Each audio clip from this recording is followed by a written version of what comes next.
Momenti I intervistës së ditës me mua është bashkuar zotin Andoka, kryetari I Partisë Demokristane. Zotin Andoka, përshëndetje, mirë se erdhët. Përshëndetje, merci. Kënaqësi të ndajmë së bashku këtë studio, është një studio I re, nuk kemi më ku kemi qenë herën e fundit, kështu që më tepër hapësirë për të shprehur mendime. Urim suksese. E nisim pak me atë se çfarë ka ndodhur dje në Partinë Demokratike të Shkodrës, ku është publikuar një listë me të gjithë kandidatët, të cilët do të jenë pjesë e listës në një farë mënyrë përfundimtare pastaj të 25 prillit. Për ju, pavarësisht se deri në këtë moment se keni vendosur akoma se si do të jeni, po është surprizë fakti që mund të keni mbetur jashtë listës së kësaj force politike duke marrë parasysh se mandati që dogjet në fakt u erdhi nga votat e shkodranëve? Spari, ai është një proces I Partisë Demokratike. Gjykoj që është një proces mjaft I hapur demokratik, që madje kjo është demokracia funksionale, kur kandidatët dalin nga anëtarësia, votohen prej tyre, propozohen po nga ata. Pra, në një farë mënyrë kjo është një demokraci direkte, jo ajo që kërkohet me listat e hapura. Listat e hapura është më tepër një pjesë e demokracisë politike se sa një realitet. Jo, pa që po ndërpres, po mbetet për të kuptuar sa demokraci është se ajo listë me kandidat që hyri në garë, ajo doli, nuk është se ishte skualifikuar ndonjë. Kështu që mund të jetë edhe një proces thjesht sa për të thënë që ne po bëjmë procese. Janë propozimet, pra, janë propozimet e asaj anëtarësie. Po të paktën një sa për sy duhet ishte përjashtuar nga gara. Ka disa që janë përjashtuar në deg të tjera, por normalisht nuk në përgjithësi strukturat e një partie politike nuk është se propozojnë kandidat që vetë duan t'i ndeshkojnë. Kështu është një lloj standardit. Pastaj është edhe hera parë kuptohet që ka edhe mundësi në pjesën e organizimit, implementimit. Pavarësisht që kjo kaloi me sukses në shumicën e degëve, unë I kam ndjekur më tepër për kryeqytet se si po funksionon, por vërtet është një mesazh pozitiv që do ta marrin edhe partitë e tjera politike. Kjo do të ishte mjaft interesante edhe për vetë Partinë Socialiste, paktën për partitë që kanë një peshë në qeverisin e vendit sot edhe nesër, është një domosdoshmëri për ta bërë një gjë të tillë. Zotin Ndoka, e keni vendosur se si do të futeni në zgjedhjet e 25 prillit, pra do të jeni në listën e Partisë Demokratike, apo Partia Demokristane I ka kandidatët e saj dhe mund të hyjë edhe vetëm në ato zgjedhje? Partia Demokristane pothuajse I ka përfunuar të gjithë listën e vet të kandidatëve, pra nuk e keni bërë shumë publike, zotin Ndoka. Në 12 qarqe të vendit, pa diskutim që nuk është momenti akoma për të bërë publike, por ne jemi tashme në kontaktet vazhdueshme me strukturat tona, kanë marrë detyrat, udhëzimet me kohë. Madje unë kam tashme në dosjen time, pothuajse të gjithë emrat në gjitha qarqet që Partia Demokristane do të garojnë me kandidatët vetë në këto zgjedhje dhe kjo është e padiskutueshme. Pra, çdo forcë kemi pasur kohën në dispozicion, hapësirën, mundësitë për ta bërë një gjë të tillë. Ndërkohë, zotin Ndoka, në fakt kanë qarkulluar në ambientet e gazetarëve, diskutuam edhe me kolegët pak para se të hynim në këtë intervistë që ka një ndarje se ka flitet që mund të jesh për shembull zotin Ndoka mund të jetë në listat e LSI-s. Më mirë me zotin Basha apo në listat e zonjës Monika Kryemalli. Se aleatët kështu duhet ndaren dy forcat politike. Kjo është fantazia që po ndjek edhe zoti Rama, përpiqet madje ta marrin peng edhe reformën duke bërë një lloj diversioni të tillë, po diskutojmë që opozita I ka variantet e veta, pra në çdo formë. Ne do të kundërpërgjigjemi të gjithë marrërisë që do të përdojnë Rama me reformën zgjedhore. Pra, si të përfunojnë reforma zgjedhore. Po, një pyetje, si mund t'i përgjigjesh marrërisë përveç se me marrë, zoti Ndoka? Jo, marrërisë I përgjigjet edhe me urësi, edhe me masa organizative, pavarësisht se marrëria don dajakun normalisht, por gjithsesi ne po flasim për një konkurrim politik, ai është. E ka Partia Socialiste, e ka dëruar si drejtues saj, e ka dëruar edhe qytetarët për disa vitesh një njeri të papërgjithshëm. Ju keni bërë opozit me të, është më vështirë të bësh opozit se sa të bësh pushtet, kështu që për atë punë s'kemi pse I paragjykojmë. Opozita është më lehtë, madje opozita është një mision fisnik. Është më lehtë edhe kur është 21 janari në mes, zoti Ndoka? Në çdo moment opozita është më lehtë në raport me përgjegjësitë ndaj qytetarëve, pra kur je në opozit mbron sistemin, mbron veten, mbron interesin publik. Pastaj kur je në pushtet ka disa kur je në pushtet ke tjetër përgjegjësi, të cilën Rama kur fut nga kesën e pushtetit, pra përgjithësi në raport me qytetarit, e shkeli me dy kamët, e shemi atë standard, edhe duke e krahasuar me paraardhësit e tij. Ndërkohë, zotin Doka, ndalemi pak edhe tek koalicioni opozitari, i cili duket se në fakt është dëmtuar në një farë mënyrë nga ndalimi i koalicioneve parazgjedhore, për të cilin majoranca nuk pranon kompromis në asnjë lloj mënyre. Do ju rrjellin, do humni vota nëse do të futeni të ndara në zgjedhje, sepse duhet thënë që për shembull në Tiranë, nëse me 30.000 vota nuk e merr dot një mandat deputeti, kur je parti e vetme, siç bëri zoti Bamir Topi për shembull në zgjedhjet e vitit 2013, ndërsa Vangel Dule kishte 15.000 vota, por arriti të merrte një mandat deputeti sepse ishte në koalicion, sepse votat mbledhen dhe i shkojnë partisë që është votuar më shumë. Ta kemi të qartë, të gjitha këto kalkulime që i bën Rama me ato ushtarët e tij nuk funksionojnë në politikë. Pra, nuk është aritmetik, përballja është frym, është ekipe. Po në fund vota numërohen. Numërimi është aritmetik, po diskutim që numërimi, për të shkuar deri tek numërimi janë disa edhe taktika politike, organizative, përfaqësuese, edhe mënyra daljes në liste. Nuk na tremne kjo që po ndodh në politikën shqiptare sot. Për ne është absurde që një njeri vetëm të vendosen rregullat e lojës. Që Edi Rama thonë se kjo është më mirë, ky është sistemi më mirë, që koalicioni nuk do të ketë. Pra, kam përshtimin që pak fajin e keni edhe ju. Kjo nuk ka ndodhur, jo nuk e kemi as pak fajin. Nëse 11 lojtarë futen në fushë pa pritur skuadrën tjetër, por ta bosh mund të shkolla sa të duash. Edhe ky personazh politik, kur ka qenë në opozit, edhe kur kam qenë në bashkë në opozit, e ka marrë konsensusin për reformën zgjedhore në çdo rast. Pra, në të gjitha përballjet që ne kemi patur elektorale, ka pasur konsensus dhe kompromis për reformën zgjedhore. Si do qoftë edhe në atë kohë më i fituar ka dalë zoti Berisha. Ne mbajmë në 2008-ën edhe ndryshimet e tjera. Nuk me fituar, përkundër në 2008-ën unë kam kundërshtuar reformën zgjedhore me grevuriet në Kuvendin e Shqipërisë. Kundër edhe zotit Berisha dhe zotit Rama. Por ishte kërkesa zotit Rama për të ndryshuar ky sistem që kemi sot, që del ky prapë si një reformator i madh, se janë ide të këtia, pra ky e ka ndryshuar, ka shemi kushtetutën për zgjidhjen e presidentit, duke e bërë pjesë me një majorancë, pra humbi garancitë kushtetuese për një zgjedhje me shumicë të cilësuar. Pra në këtë aspekt ne jemi përballë sot një personazhi që për fatin e keq ka kapur parlamentin jo ka kapur, ja keni lëshuar. Edhe thonë, jo, e ka kapur ai, nuk e kemi lëshuar. Nëse skuadër futbolli, futet vetë në fushën e lojës, sporta bosh mund të bësh gola sa duash. Ne jemi larguar se ai e dhunoi gjitha rregullat e lojës edhe në ky parlament. Pra edhe te ai parlament që kemi qenë, se nuk është e lehtë për një politikan që të largohet në fundit nga tribuna jonë. Ai shumë përfitime sa ka mandati deputetit normalisht nuk është e lehtë. Jo, nuk është se nëse do të kisha shumë përfitime nuk do të kishim braktisme. Është përgjegjësi. Po ju braktiset për pushtet, se pushteti ka më shumë. Është një përgjegjësi, për pushtet, ëndër për pushtet mund ta ketë kushdo, normalisht, ku futesh në karrierë është normale. Mund ta ketë dikush që do të bëhet kryeminist, por jo ne që do të jemi apo do të jemi në parlament. Pra ne kemi qenë. Nuk e di zotin Doka. Po, pikërisht pra. Nga ministër që keni qenë, kryeministër një hap më lart. Më mirë se normale derisa me politikë esperojmë gjitha këto, nuk po i shmangëm këtyre përgjegjësive, po e kam fjalën te sakrificat që kemi bërë si opozit.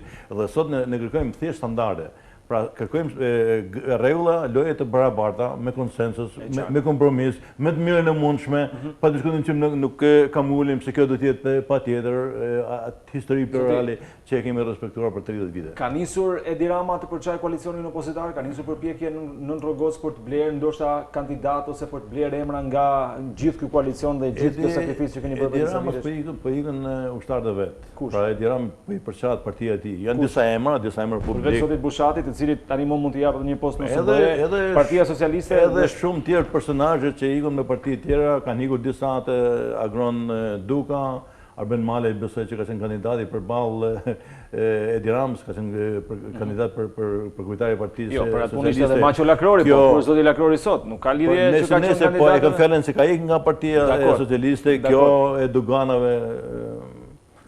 Kjo Brisilda si ka, se s'm kujtohet. Ka përshtimin që ka qenë etatimeve, pra... Se doganave ishte ministre. Po nese... Po kemi sjell aty që... Pra, është kandidatet e LSI-a, pra, ushtria e Ramës për shkërmoqet, dhe Rama rrinë e shikon në andra me armiq brenda partisë, klanet e tije, pra, opozita e ka sot luksin, të pakten pa diskutim që ka një mirë kuptim të pa diskutueshëm, ne do të jemi të gjithë si opozitë e bashkuar përballë çdo mekanizmi që zoti Rama do të tentojnë që të krijojnë privilegje vetes nëpërmjet votit zgjedhor. Të bashkuar siç jeni dhe siç e thatë, do t'i fitoni zgjedhjet vitin e ardhshëm apo ka Rama një mandat të tretë? Mandati i tretë i Ramës është kufit e pamundësisë për hir të realitetit, jo që e dëshojmë në një gjë të tillë, pa diskutim që kjo është edhe përgjegjësia që ne kemi si opozitë, sparjet për aksionin ton politik, çfarë ju kemi premtuar qytetarëve shqiptar, por kemi një kryeministër i cili ka dështuar. Se nëse ke përballë një kryeministër që ka suksese, që ka arritje, pa diskutim se vështirësia për të bërë relacionin është shumë e madhe. Pra, ne kemi sot përballë një kryeministër i cili ka dështuar në të gjitha fushat që ne kemi pritur paktën që ka dështuar në ekonomi, ka dështuar në shëndetësi, ka dështuar në arsim, ka dështuar në infrastrukturë. Pra, është një kryeministër drejt falimentit. Është një krizë thellë ekonomike, sot ai është në kufit që nuk mund të paguajnë as pagat e mësuesve, as pagat e sistemit shëndetësor dhe premton rritje rrogash kur janë disa muaj të cilët nuk i kanë marrë as ato çfarë i takon me ligj. Pra, duke parë në këtë sens se besoj që është një aventurë, edhe vetë Ramës i vjen turp për hir të realitetit kur e thot mandatin e tretë edhe përballë socialistëve e thot i turpuar thot me kokë ulur disi i zënë në faj. Kështu që kjo është një kapitull i mbyllur, por unë nuk dëshiroj që opozita të vinë në pushtet thjesht se Edi Rama nuk e meriton të vazhdojnë më tej. Pra, vinë si një shpresë, vinë si një alternativë politike, më të vërtet një alternativë bindëse edhe për qytetarë që ta ndryshojnë këtë realitet dhe të rikthejnë shpresën në vend. Zoti Ndoka, si aleat të Bashës në opozitë, të rembeni një 17 maj të dytë të ti bashkë me zotin Rama? Unë nuk i trem asnjëherë bashkëpunime politike. Është krejt normale. Pra, asnjëherë nuk më trem mua që thonë që ka marrëveshje. Dy partitë e mëdha politike pa diskutim që kanë përgjegjësi. Pra, unë nuk do dëshiroj që të kishte përplasje politike të panevojshme, apo këto SSE-ja edhe kancelarive ndërkombëtare. Edi Rama është bërë si një gogol, është bërë si një palacë në raport me faktorin ndërkombëtar për gjithë realitetit. Gjithë politika. Pra, në nënshkroj jo gjithë politika. Ju akuzoni, ata akuzojnë. Jo. Zotëri, je gazetar dhe do të kesh një vëmendje me personazhe. Jo, unë kam shumë të madhe vëmendje. Po pa diskutim, edhe përfaqësuesit tuaj kanë shkuar atje dhe kanë thënë është menaxhimi më i dështuar që është bërë situatës koronavirusit. A është e vërteta, nuk është, kjo është muhabet tjetër, po që politika shqiptare ka sharë njëra tjetrën ndërkombëtare. Kjo është e vërteta, nuk është sharje, kjo është realitet. Si të qoftë pra, dakord pra. Nuk mund të qesh sharje kur ti e vendon tonë një papërgjegjësi të qeverisë dhe të Po çfarë u ka thënë për shembull zoti Rama ju tek ndërkombëtare që problemi të ndërkombëtarëve është marrëveshja e 5 shorrit. Pra 5 shorri është firmosur edhe nga Rama, edhe nga Basha në pranitë faktorit ndërkombëtar. Pra nga përfaqësuesit e tyre. U votu në parlament dhe është e obligueshme. Ky rikthehet edhe një herë me ekrbocina, i detyron edhe faktorin ndërkombëtar të kërkojnë ndëshmëri tek politika. Pra e tha ambasadorja amerikane, u detyru Bundestagu gjerman të dalin akoma me ministri Keir Ford ndaj Ramës, duke i thënë që ti je shkaktari kryesor tashmë për bllokimin e negociatave, madje i japin mundësinë edhe ambasadorit Zveriut për t'i dërguar që jo, ti je delja e zez këtu se Maqedonia po bën një hap përpara. Pra duke parë këtë sesën pa diskutim që ka një përgjegjësi shumë të madhe zoti Rama në raport me ndërkombëtar, por në raport me politikën shqiptare. Do të ishte shumë interesante që zoti Rama ta gjente kompromisin edhe me Lulzim Bashën, nëse jemi xheloz për kompromisin e respektojmë. Kompromisi në këtë pikë që ju thoni ka vetëm një përfundim që është bashkëqeverisja, se nuk mund të ketë më kompromis që njëri pastaj të rinë opozitë. Kompromisi vetëm në këtë pikë ku janë palët në mandatin e dytë të zotit Rama dhe pas 8 vitesh në opozitë zotit Basha, ka vetëm një pikë përbashkët që është pushteti dhe bashkëqeverisja. Kjo është ilaçi i xhumit që Rama përpiqet që ta hidhin gjithanej në kazanet e tij për krijuar idenë që do të ketë një nuk do të ketë bashkëqeverisje me Partinë Socialiste dhe me Edi Ramën kurrë. E qartë, zotin Ndoka. Besoj që do të jetë pa diskutim një kusht shumë e madhe për pluralizmin në radhë parë, për qeverisjen e vendit, për standardet e përtesur përpara. Do e digjni sërish mandatin për të mirën e vendit? Pa diskutim që unë e quaj qeverimin më të rëndësishëm që ka marrë opozita. Por me më shumë pasoja... Një sakrificë shumë madhe, me pasoja që padhem...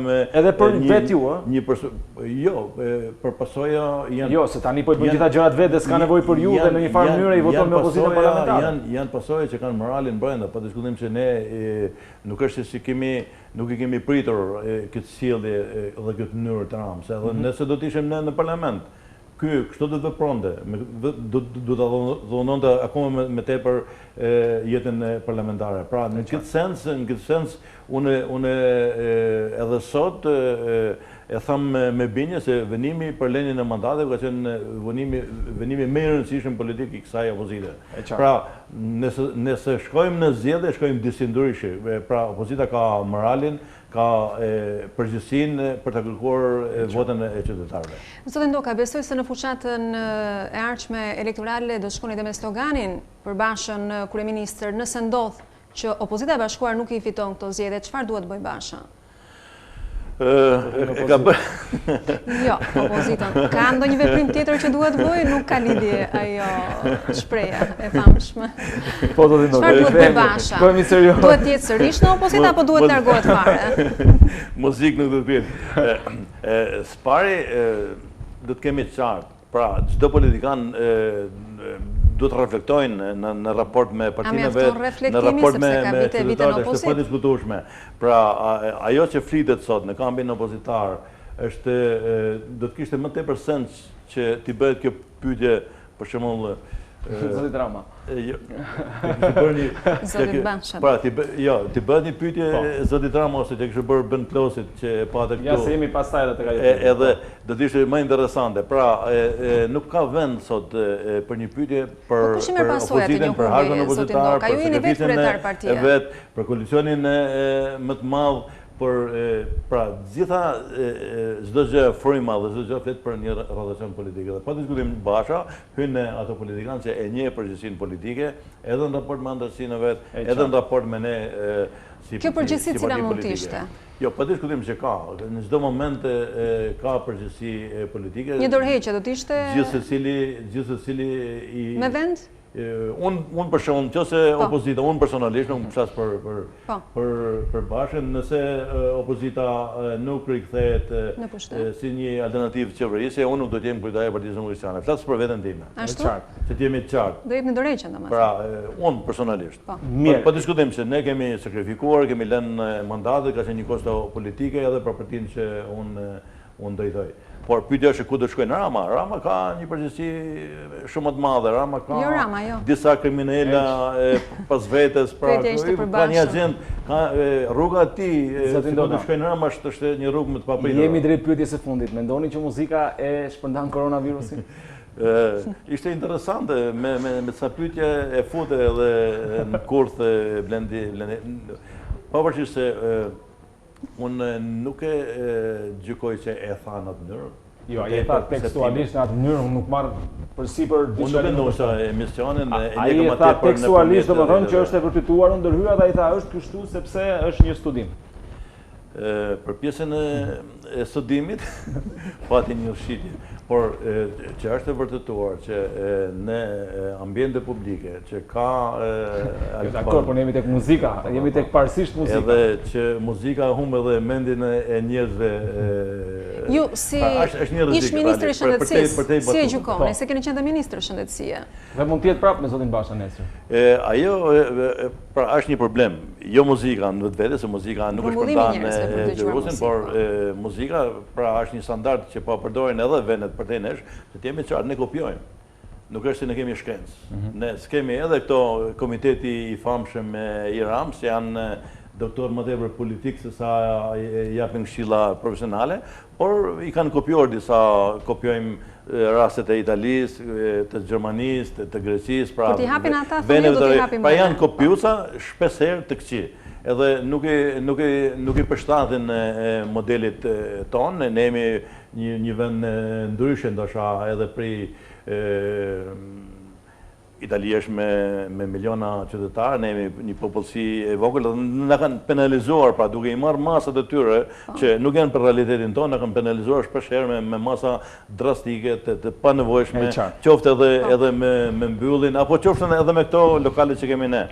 Apo edhe me muzikën që i penalizuan me qindra artistat që në fundit jetojnë nga ajo muzikë dhe nga kontributi që japin. Zotin Doka, faleminderit që ishit me ne. Kënaqësi, faleminderit.